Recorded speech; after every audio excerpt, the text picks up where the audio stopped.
ఇప్పుడు తీసుకుంటే 10,000 వస్తుంది రైతు బంధు. కాంగ్రెస్ అధికారంలోకి వస్తే 15,000 వస్తుంది.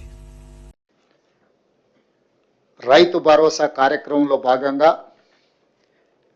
వ్యవసాయ యోగ్యమైన భూములన్నింటికి రైతు భరోసా పథకం కింద నిధులను ఇవ్వడం జరుగుతుంది. గత ప్రభుత్వం రైతు బంధు పథకంలో భాగంగా సంవత్సరానికి 10,000 ఇస్తే మా ప్రభుత్వం ప్రజాపాలనలో రైతులందరికీ సంవత్సరానికి 12,000 రూపాయలు ఇవ్వాలని నిర్ణయం తీసుకున్నది. ఇప్పుడు తీసుకుంటే 10,000 వస్తుంది రైతు బంధు. కాంగ్రెస్ అధికారంలోకి వస్తే 15,000 వస్తుంది. రైతు భరోసా కార్యక్రమంలో భాగంగా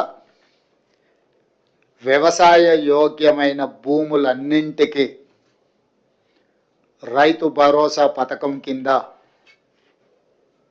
నిధులను ఇవ్వడం జరుగుతుంది.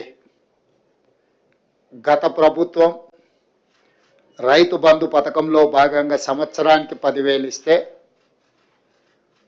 మా ప్రభుత్వం ప్రజాపాలనలో రైతులందరికీ సంవత్సరానికి 12,000 రూపాయలు ఇవ్వాలని నిర్ణయం తీసుకున్నది.